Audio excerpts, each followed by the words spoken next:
Hey Spartans, it's Dr. L with Spartan Mind, and today we're talking about resting your mind.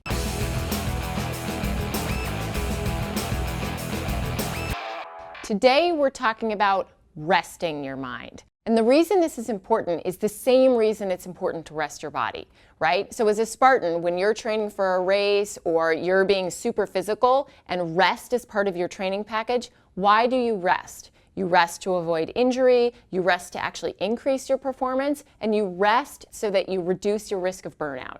The same is true for resting your mind, right? So you rest your mind so that you can be more clear in moving forward with whatever it is that you're working on. And you also rest your mind so that you don't burn out from whatever it is that you're working on. So one of the things too that is really important to remember when we're talking about rest is that often we think that rest is doing nothing. I know that I think this sometimes, that when I'm resting, I'm like, oh, I need to be doing something. Well, actually, resting is doing something. You have to be intentional and effortful with your practice of rest. So it's actually not doing something. It's just a different version of doing something than maybe you're used to. So there's a few things and a few ways that I want you to bring rest into your life. So first, plan for your rest. Actually structure it into your day. Try not to think, well, I'll rest sometime today, but actually pick a time. You could do it in the morning. It doesn't have to be later on in the evening, but just so that you're setting aside time to rest your mind.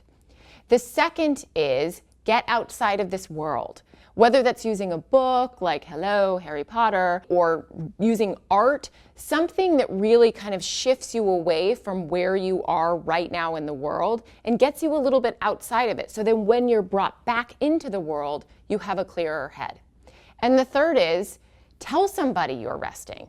Use them for accountability. So if at home you have a family, let them know, hey, I'm going to rest for 5 to 10 minutes. I need some peace and quiet.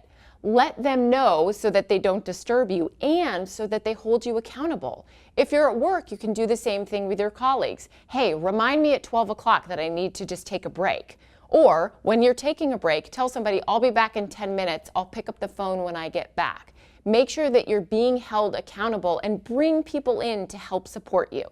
So remembering those three things are going to help you be more intentional with your rest so that you clear your head, and when you're brought back to whatever it is that you're working on, you're operating from a better position. So once again, when you're thinking about how to bring rest into your life, there's three things. 1, plan your rest. 2, get yourself out of this world. And 3, tell somebody you're resting. And that's resting your mind. If you like what you hear, spread the word. Tell your friends, subscribe and review on iTunes, or comment on YouTube. Then come tell us what you think. We're on Twitter at SpartanUpPod or Instagram at SpartanUpPodcast. The first is... Plan your rest, that's okay.